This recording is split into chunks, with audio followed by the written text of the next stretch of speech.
Thank you so much for coming. Really appreciate it, everybody. Thank you for being here, whether you're joining us in person or online.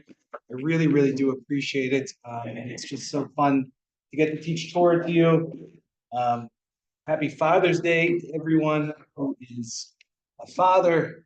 We're celebrating you today. I know it's also a very hard day in Minnesota after we've had some political violence here. And of course, we mourn for those who we lost. Great time to do tshuva and repent, and to think of how we can be better as human beings in the society we found ourselves in. And one of the best ways to help ourselves do tshuva and do that level of repentance is to look into the Torah, to look at the very creation of human beings, to see how human beings were created in this world. And very, very important. And I think by looking into how human beings were created, we could really understand more about who we are. And I think it's actually a good conversation for today. So without further ado, I'll share my screen. So very, very important midrash. And we learned this is the first one we learned last time, is we learned about specifically about this idea that man was like God's teruma, right? That man was human beings were God's sort of portion of creation that was dedicated towards Hashem. And I think what this teaches us, very importantly, we spoke about this last time, almost the whole entire class, this idea that really we are the prized piece of creation. We have a special function within creation to be dedicated towards Hashem, to be dedicated towards God, right? Just as you can eat 90% of the crops you grow, but 10% need to be donated to the temple for use only for holy purposes, whether that's from the eating of the Kohanim or the Leviim, or for sacrifice in the temple, or for eating in Jerusalem, what have you. But regardless, they're dedicated towards a certain task, and which means on the one hand, being disconnected from some other things that you might want to do, because you have to be connected to what your holy purpose is, right? You might want to eat this crop or this corn or this fruit or whatever you grow, but instead you have to do not what you necessarily want and dedicate that bread or whatever that crop to Hashem. It's the same thing within each of us. We have so many options. There's so many things we could do as human beings with our lives. And what God envisions for the Jewish people and the Torah, I think, in a bigger way, right, is that actually we dedicate ourselves to something different. And so that involves saying no to some things, and it definitely involves saying yes to some other things, which I think is a really important way to conceive of ourselves as human beings and our special tasks as Jews in this world. Let's go on to the second midrash. This one we haven't learned yet. So we'll read this in Hebrew, and I'll refer to the English translation on the bottom. I just like to go through from the Hebrew perspective. So this midrash continues, and again, it's a midrash on this first pasuk, on this pasuk about the creation of man, and specifically, here you go, Miriam. We're on the second midrash on the page. Okay. So specifically, this midrash begins 14:3, Vayitzar Shtei Yitzirot. That we have in the verse itself, God formed man. This really weird word, Vayitzar. Right? It doesn't say that God created man, but rather God formed man. It uses this word Yitzar. Right? Obviously, first human beings were created, and we spoke about this in a different class, but I think it's important for this one too.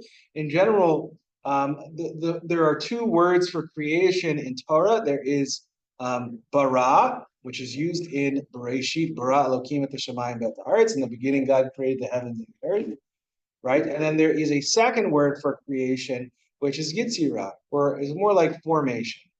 And that's really used usually as human beings. We form while God creates. God creates ex nihilo, which on the one hand means that God creates from nothing, right? Yet, which is amazing, but it also means that God has to stay connected to the things in which God creates in order to constantly bring them into fruition.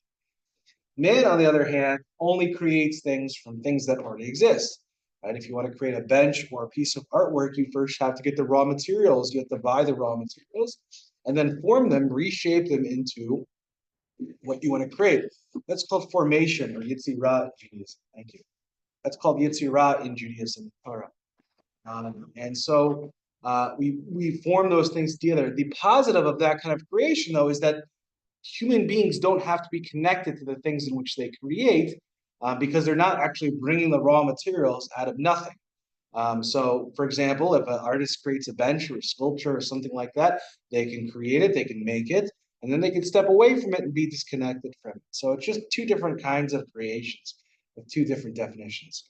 So one thing that's very interesting about this particular pasuk is that specifically they were created. The verb that's used here when it says that God created man is vayitzar. That man was created. That's yitzar in a passive tense. That's why you see the two yuds there, right? That God created man or formed man. So that's yitzirah is usually the verb that's used for human beings, but in this sense, it's used for God.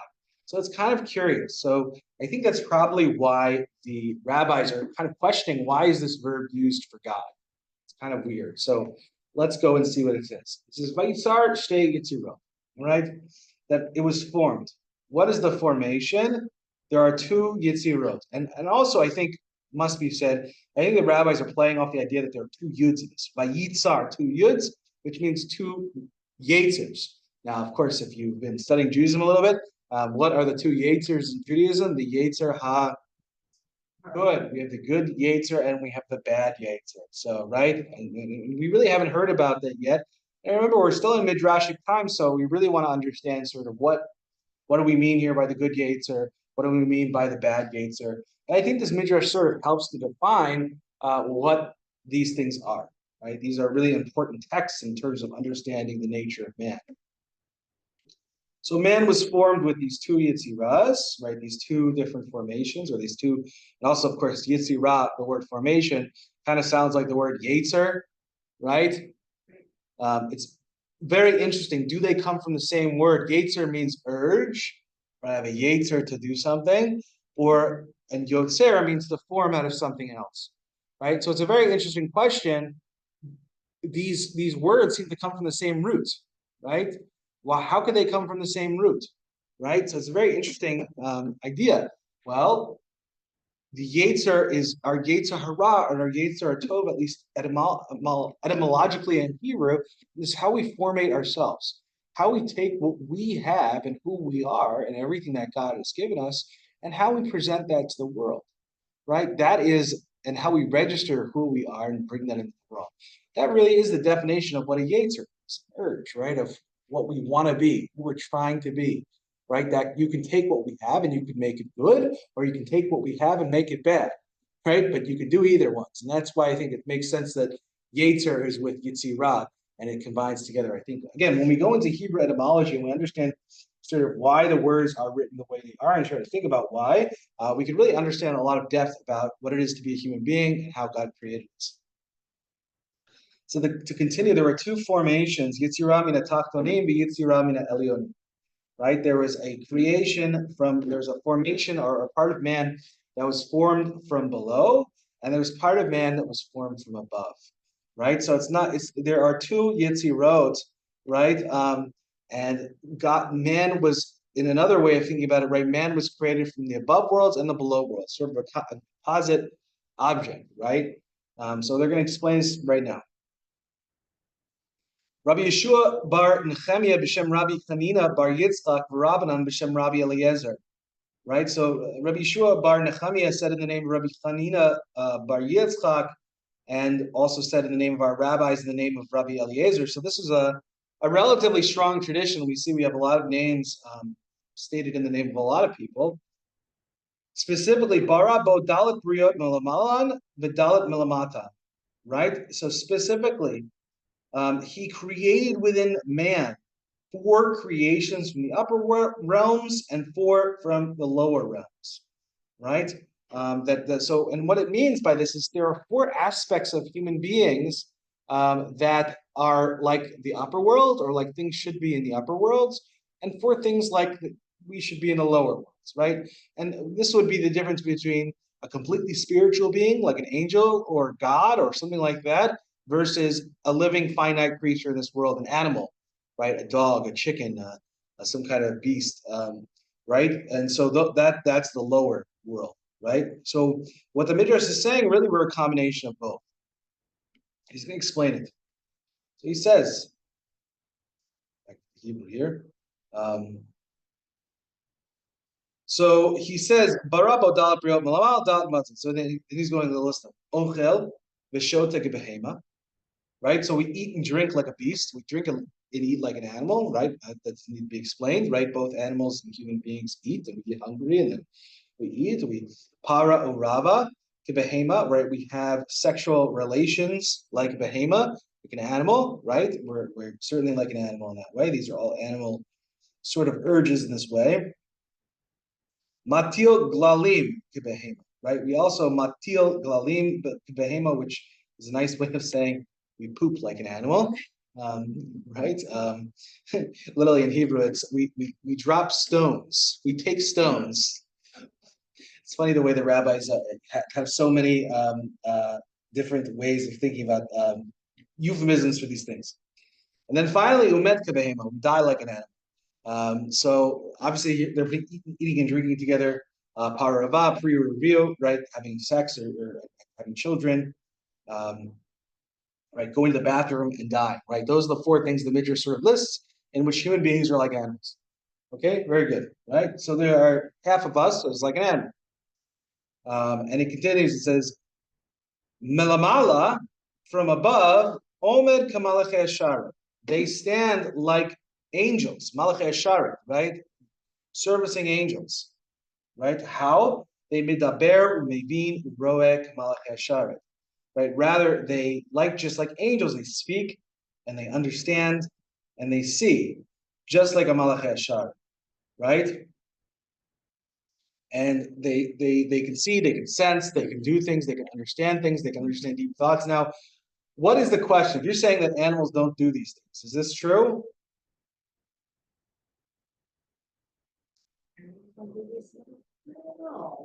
Do animals speak? Do animals? They don't speak. Okay. They kind of do all of those.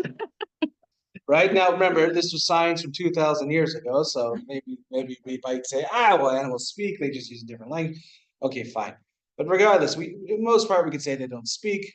Right? Most animals don't stand upright. Or they might stand upright for a very short amount of time, and also they understand, right? They certainly don't understand in the way we do, right? Especially this Hebrew verb used here is maybe. I would translate that as sort of critical thinking skills, right? Your ability to register something that you're looking at and then draw a conclusion from it, right? And to add new information to create something from it. I don't think that usually happens in terms of animals. So regardless, these are the things that we're told in which we're like an animal. But there's one in which we aren't like an animal. Does anyone see it?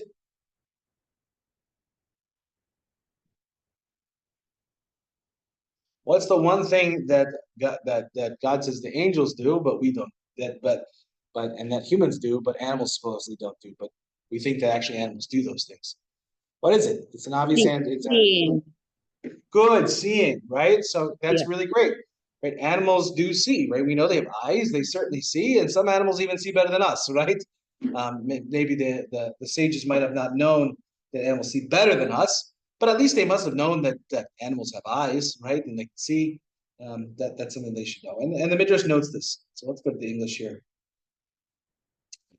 So he says, but does an animal not also see? So the Midrash begins to question this teaching, right? This very popular teaching. How could they say this? Animals do see also. This is bewildering, right? This is strange. The difference is that this one, a human, has peripheral vision. Okay, so one rabbi says, or sort of a nameless rabbi says, well, rabbis see different. We don't just see what's right in front of us. we see what's the side of us. Right now, if they only knew what kind of peripheral vision deers had, right? They of course didn't know these things, and they could say, well, really, it was the fact that they had that humans. But I think in general, what the rabbi is saying here, I wouldn't read this so biologically, but humans see not just what's in front of them, but what's on the sides, right? What's outside, what's right outside of their field of vision. Meaning they're able to conclude from things that they don't necessarily see directly, but they're able to draw conclusion and inferences based on the data they have. Right? I'd probably read this in a little bit more allegorical way, but regardless, I don't think this is truly an accepted answer. This is sort of brought up because the Midrash keeps going. So let's see what they say. Rabbi Tafduye said in the name of Rabbi Acha, the supernal beings were created in the divine image and likeness, but do not procreate, while the earthly beings that have been created up to now procreate. Right? Okay, that makes sense. But we're not created in the divine image and likeness. Right? So he's saying until that human beings were created, remember, human beings were one of the last creations, right? There are many animals that were created before humans. So far, if an animal pooped, right, it wasn't like an angel, right? It didn't do the things that angels.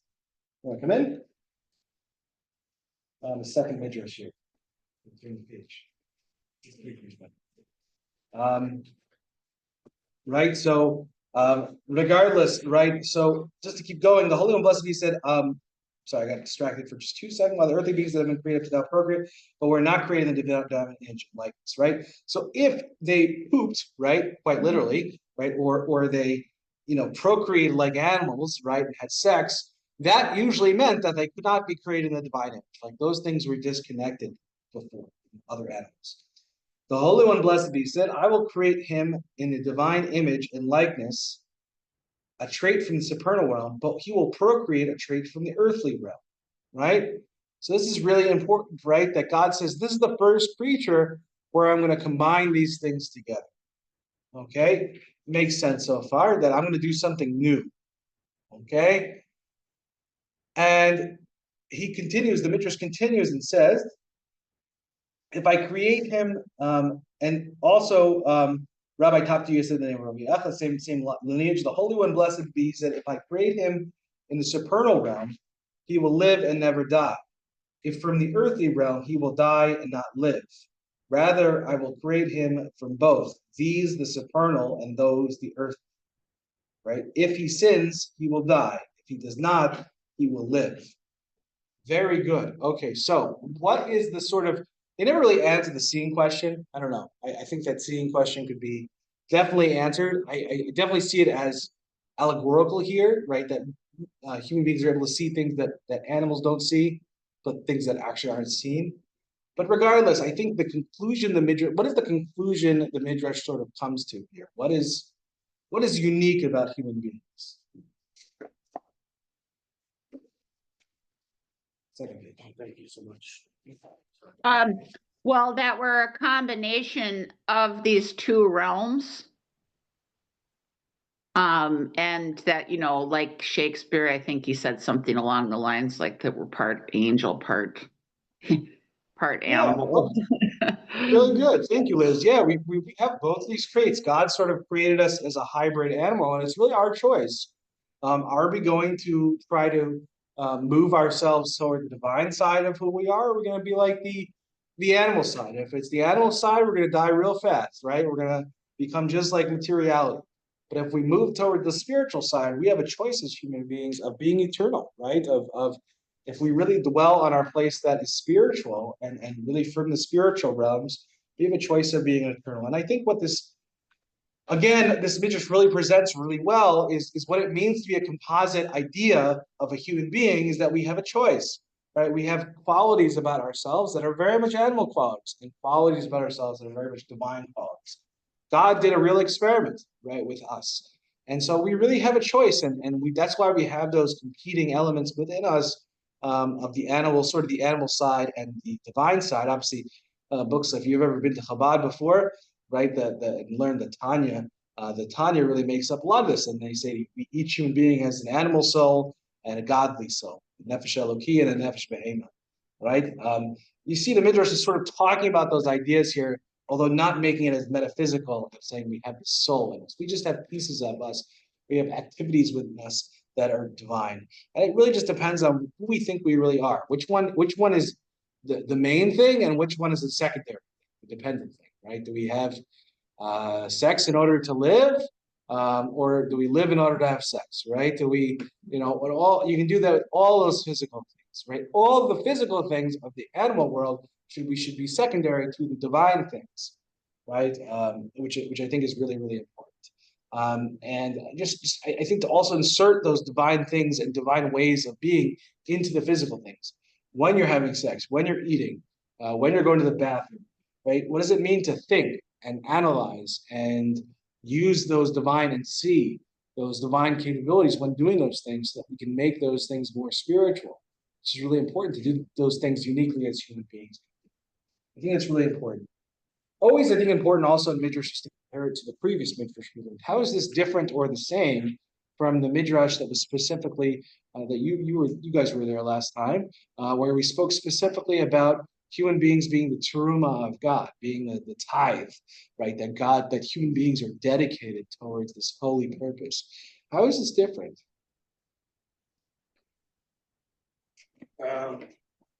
What do you mean? How is it different? Like, I guess I'm not. What are the theologies, right? What is the meta ideas that they're suggesting are different, right? And how so, right? They're both Jewish perspectives, but how are those meta perspectives different? Well, this one I think contains the notion that there is the three parts of the soul, right? The nefesh, the ruach, and the neshama. And the ruach, to me, seems like it's the nexus between both the nefesh and the entire soul. I didn't really see the Midrash talking about nefesh, ruach, and neshama, but I mean, it's relative to right. I think this is probably a beta, right? Those nefesh, ruach, and neshama, they're going to be talked about in the Midrash, but you're coming from more of, I think, a Kabbalistic sense, which is wonderful, but the Midrash is like beta, right? So the idea really hasn't completely evolved yet. But regardless, I think you're right that there are different aspects of what it means to be a human being. So it seems to be what this Midrash is saying, at least to me, in my understanding, is that like human beings were composite creatures, right? This Midrash is not saying to us you shouldn't have sex, you shouldn't defecate, you shouldn't eat, you shouldn't drink. Right? That's actually how God created us. Right? We're supposed to do those things. But really, I think the Midrash ends here by saying, what do we prioritize? What do we make more central? Right? And we should make the spiritual things more essential. Based on comparing that to the first Midrash, which talks about human beings as a teruma, that is a tithe. Now, if you set forward a tithe and you say, this crop, this 10%, or this bread that I grew, or this fruit, or whatever have you, I'm going to dedicate this piece of it to God. Can you use it then? Yeah. You can't. It's unusable.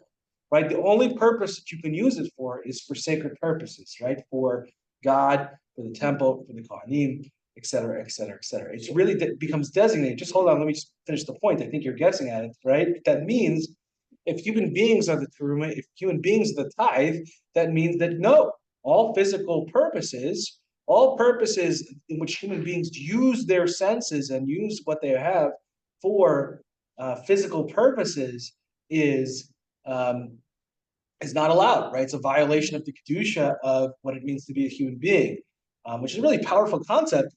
But I would say, like, you could try to live that way, but it's a really hard way to live because we are physical creatures living in the physical world, and that's a really hard way to go about life. I'm not even sure if you can go about life that way. I'll leave it open. Well, I think the second passage probably is a little bit more practical. But yes, we're going to have physical things. We're not going to be some kedushitic object that does nothing unholy ever. It's not like an animal. We are going to be what we are, but we should prioritize the holiness. Now, I think you can read the Midrash and say they're actually both saying something very similar, right? That says that even if you can definitely read the first Midrash by saying even if you're using something physical about you're doing something physical, having sex, eating, going to the bathroom, whatever, right? You should dedicate those purposes towards holy endeavors, right? I'm having sex in order to bring more children into the world, right? To bring more human beings into the world. I'm going to respect my partner when doing that. I'm eating in order so I can serve Hashem, right? So I can do mitzvot, so I can do good in the world, so I can be healthy. right? I'm going to the bathroom so I can remain healthy and again do what I need to do in order to live in this world and do the mitzvot and serve Hashem, right? So you can definitely, I think, turn it over, but they're coming from slightly different directions. They represent, I think, slightly different theologies. We have these competing theologies still within our Torah today. For example, Chabad famously in the Tanya says, and I argue with this about Zalman all the time, this idea is the Tanya is more like the first sense, right? In which the Tanya really says in Chassidus that any second that a human being is doing anything physical that's unconnected to a mitzvah or connected to Torah, they would call klipat noga, right? It's klipat, right? It's something that is not good, right?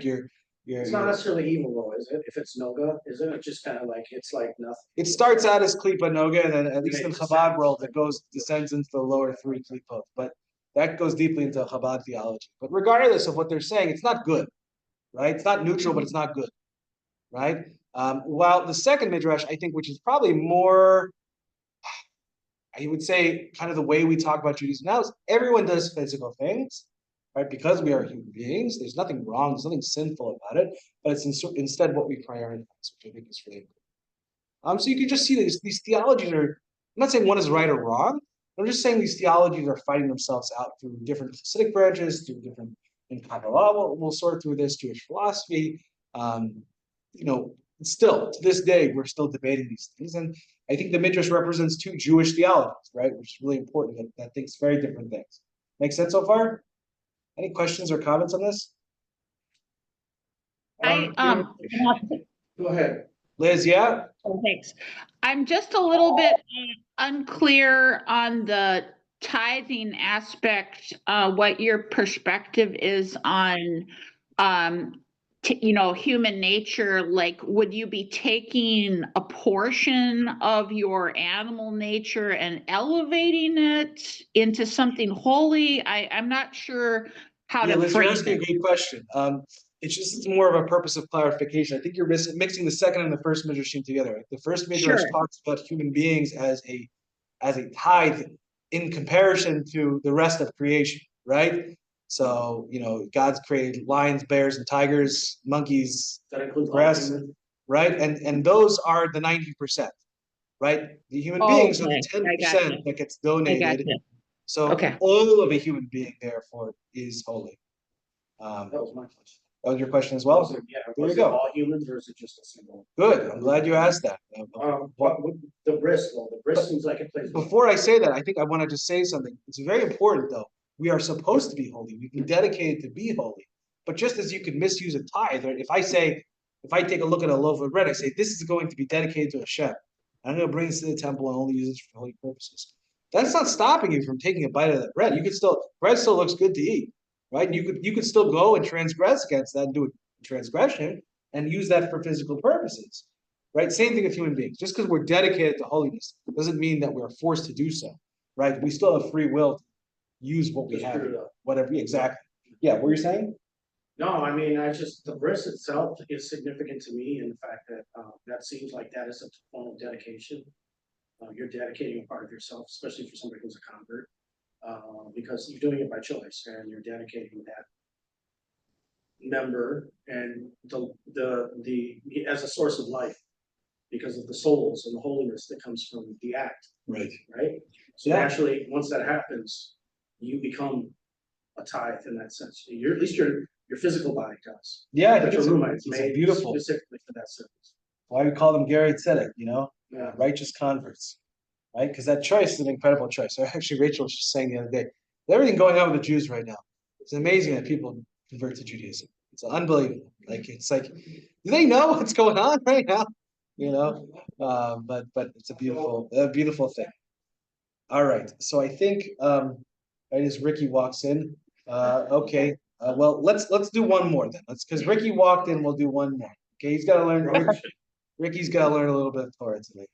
Okay, so let's look at a third perspective. This is the third midrash and again, these midrashim are brought right after each other. Midrash Rabbah. That's one of the reasons I love the Midrash Rabbah is because they have these gigantic theological perspectives, and they have something very different, a completely different interpretation in the next part. But let's see the way that they talk about this. So still in this word V'yitzer, right? God formed man, right? Just get down on this here. Go. All right. So V'yishtar V'yitzar Shnei Yetzarim, that God formed two Yetzers. And this, remember in the previous Midrash, we really talked about this. The two Yetzers, or the two Yuds that we talked about, were two Yitzirot, right? Two ways of forming who we are, right? Of making who we are in this world, right? That's a really important thing. And it said that on one hand, we are created from heavenly elements, right? The way we speak, the way we see, all these things that angels do. And yet we're also formed as a composite creation from the things in the lower, right? We poop, we have sex, we eat, we drink like an animal, right? That Midrash interpreted the two Yuds in the Yitzer, God formed man, right, as two Yitzirot, two different ways we've been created. This one's going to take a different understanding of that and say instead, and I mentioned this, that the two Yuds mentioned are the two Yetzarim within a human being, the Yetzer Tov and the Yetzer Hara, right, which will also both start with a Yud, that sound like Yetzer. Okay, so formed by Yetzer, alluding to man's two inclinations, the good inclination and the evil inclination. Were an animal to have two inclinations, when it would see a person with a knife in his hand ready to slaughter it, it would die of fright. But does not man have two intentions and nevertheless does not die of fright? Right? So really, really important. Okay, this is I think a foundational midrash, really important, especially people. I think a lot of people in this world go right to Chabal and Chassidut because it's interesting and it's really meaningful. It's beautiful. But I think because of that, a lot of times they have a misunderstanding of what the Yetzer Hara and the Yetzer Tov is from a more rabbinic or midrashic perspective. And I think it's really important to understand this. And this is a great example of it. So this is a paragraph that's really helping us to define what is the Yetzer Hara, what is the Yetzer Tov, especially what is the Yetzer Hara. So yeah, do you have a question? The Yetzer Hara, then God created it. God doesn't really create anything without a purpose, right? Of course. So is it, even though we call it the evil inclination, is it actually evil if it has a purpose and that purpose is being fulfilled? I mean, I call it an evil inclination because I think that's how people know it, but usually I translate it. Those who are in my parsha class all the time, how do I usually translate it? Yetzer Hara, do you know? I usually translate it as the selfish inclination. Okay. Right? The inclination within us to think of ourselves and our own physical needs, right? And not to be other oriented, which is the Yetzer Tov, right? So good as thinking of the cloud and bad as thinking as only of myself. Now I have to think of myself because I have to survive, right? God actually commands it, right? But yet it's not good in the same way as giving and being other. Make sense? But let's see how the Midrash looks at this.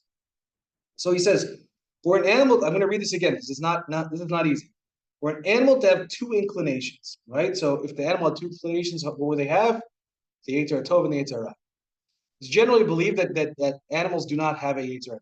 They just have a Yetzer Hara, right? They not meaning, and I think going very well with Isaac's point, that doesn't mean that animals are evil, right? That just means all they really think about is themselves, right? They're not nice, okay? Animals don't do things just to be nice, right? They do things to survive, right? And keep living another day.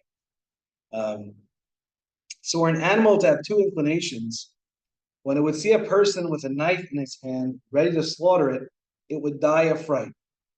But does not, right? So if they had the Yetzer Tov, usually just has the Yetzer Hara, right? What would they do? They'd freak out. They'd freak out. They'd say, no, don't kill me. I don't want to die. Exactly. That which is really interesting, right? The Yetzer Tov, here, how would you define the Yetzer Tov? The Yetzer Tov is the sense within us that gets afraid when you're about to be killed and says, I don't want to be killed, I don't want to die, right? What is the Yetzer Tov? What is that? The fight to survive? Because you usually would think that's the Yetzer Hara, right? To care about ourselves. So what is the Yetzer Tov? Caring about the general community and about the good of all. But is that what's happening here? It's really weird. You would think that this is the Yetzer Hara, right? So they're looking at a cow that gets slaughtered or some kind of animal. Does it get scared before it gets slaughtered? Right? So the question is, right? The animal seems to not get scared before why doesn't it get scared? Because it doesn't understand, it doesn't know that it's gonna get slaughtered. It doesn't know that it's going to get It's slaughtered, like right? a baby on a couch doesn't know it's gonna fall off. Exactly. Bingo, right? So here, right, if then I was to say, right, this ability for human beings to look at something that's happening and to make an inference that something else is going to happen because of it, right? Technically, just because I see a man in front of me with a knife doesn't mean he's going to stab me with it. Okay? Does that make sense? Doesn't necessarily mean that. But if you're a human being, you're going to look at it and say, well, I'm a little scared. There's a guy walking towards me with a knife, right? That, in the Midrash's understanding, is what the Yetzer Hara told us. Our ability not just to react based on what we see directly in front of us and make direct reactions, but to think of a few steps down the road, right? And to make inferences for the future, right? The Yetzer Hara doesn't do that. The Yetzer Hara just reacts to whatever it's immediately in front of it, whether it's playing, whatever they're seeing. Right? That's why a dog just keeps eating until they're, if the food's in front of them, they just keep eating, right? I don't say, well, I'm going to get sick from this. I shouldn't do this, right? And so I really like this Midrash here, and I like this idea because I think it really gives us a better understanding of what the Yetzer Hara Tov is, right? The Yetzer Hara Tov is not to just react from what we see directly in front of us, but to think, right? Even if the thinking involves emotions of what the effect of this is going to be, what's the next step, right? I really think that's a great way to think of what a Yetzer Tov is versus Yetzer Hara. Yetzer Hara is just going through life just reacting to what's in front of it. Like just reacting, react, direct reaction. Yetzer Tov is saying, wait a second, what does this really mean? What's going to happen 2 moves down the road, right? Animals can't do that, but humans can. And the more we could do that, the better people we are.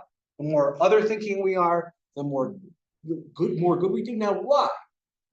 Just to really develop this and draw this out, right? I think we can all understand. If we're all sitting here right now in this beautiful room right now, we could all agree to be good people, right? And say, I'm going to be self-sacrificing. I'm going to care. I'm going to be a different person in the world. What happens when we get in the world, right? And a transgression comes into our view, right? That we're tempted to. What happens? It gets messy. It gets messy. Right? Why? You had all these logical thoughts right here of who you should be. Emotions. What? Emotion. Right? Emotions. And you get tempted because of the reaction, the desire to react, that animal reaction, that animal reflex is so strong. And we can't overrule that with what is not directly in front of me, but at the next step. Because all we can see is what's right in front of us. Right? As an animal, right? And so the Yetzer Hara Tov in that way gets us to think deeper and to look further. And when we really think deeply about something, we say, well, the ice cream's in front of me right now. I really want to eat it. But I know my health is bad, this is that, whatever. I'm not going to eat it, right? What actually is going on in that process, right? Our ability to say, well, I'm reacting, my reflexes, I want to eat it. But actually, in my logical thought, there's actually a higher purpose that I have. Right? That I have to be patient, that I have to wait, right? Because I actually have a higher purpose in this world than just to eat ice cream and follow my reflexes, right? It's to do good, it's to serve Hashem, right? Obviously, the highest reflex, if you really think about it, what really is important in life, if you're really thinking in advance, right? What is the highest response? Serve Hashem, to do something out of love for God, right? That is the highest point, and that takes the most reflection, and the less is the least reflexive. Right? If we live just being reflexive over our desires and wants and whatever it is, we just become a reflexive animal. Does that make sense? Again, that's just sticking true to the text and really trying to understand. You see, when we really look closely at these Midrash texts and not try to understand them only through the vein of what we know in Kabbalah and Hasidut or other areas that we learned, when we really try to look at the text itself, we can actually learn something new about the Yetzer Hara. Know something new. And by the way, texts like the Tanya and these later texts that are now popular, right? You should know that 100% they know these texts as well. They've learned them too, and it's within this. So very, very important. Yeah, I feel like this is directly correlated to the idea that we should not follow after our heart and after our eyes, the things we see or our emotions. Right. It adds context to what that's saying, Yeah. is to let the intellect rule over those animal instincts, Yeah. but in a way where it's directed towards God. Exactly. And I think like you can really understand. Just to go back to the teaching we didn't really get and didn't seem to be solved in the Midrash before about seeing. Remember they said that an animal doesn't see, and they said, well, wait, an animal does see. What are you talking about? And then Rabbi answers back, well, it's peripheral vision. And yes, deers have great peripheral vision. What is really being said here? Right, to see the things that are not seen. Human beings have the ability to see the things that are not directly seen, right, and to make an inference about how we should behave and act. Right, goes to this teaching, I think, really perfectly. Sometimes the Midrashim speak to each other like that. Right, it's really, really good. And so, how now before we end today, which we definitely should end, but let's lastly compare this Midrash to the other Midrashim. I always like to. I think sometimes when we compare and contrast the Midrashim we've already learned. Oh wait, we didn't finish the Midrash. Let's finish the Midrash. He says, Rabbi Chanina, this is one more sentence. We got most of it. But Rabbi Chanina Bar Ida said, he forms the spirit of man within him. This is the verse from Zechariah. This teaches that a person's soul is bound up within him. Were it not so, whenever he would experience anguish, he would shed his soul and cast it off himself. It's a really interesting idea.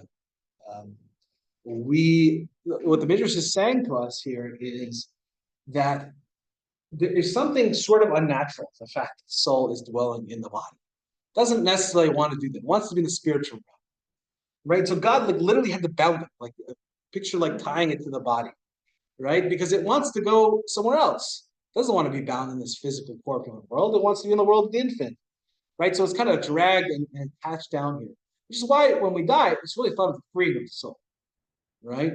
I think that's really, really important. And look, I think that there's something deep about this idea of the soul being bound to us, and specifically, it usually comes across in more mystical sources as the soul being like the candle, right, with the fire that's constantly being drawn up towards the air, right? Like if you look at a candle, it's constantly being pulled up, seems, right? So being pulled down. But it's also being pulled down by what? The candle, the body. By the wick, right? And by the physical object that's attaching. And we know that once the soul escapes the wick and becomes detached from the wick, what happens? So, it goes out. It's gone. The spiritual is gone. Spiritual can only exist within this world being attached to the physical. Right? So once the soul is freed and the spirituality is freed for who we are, we die. That's what we call it. Right? Because the physical isn't the physical, you can't survive anymore. If the spiritual is not attached to the physical, it dies, right? The spiritual, I don't know if it really dies. It goes back to God. We can't actually see it within the physical world and experience it, right? All you're left with is coarse physical without a soul, and that's why we bury it, put it back in the earth, right? So I think that brings a lot of insight into what it means to pass away and what it means to die in that, which is really, really important. All right, I think this is enough for today. Obviously, we can compare the different Midrashim. You can do it at home. What insights you learn out from this. I hope you enjoy this today. Continue next Sunday in learning. Thank you, everybody. so much for that. It was wonderful. Thank you very much, Rabbi. Thank you.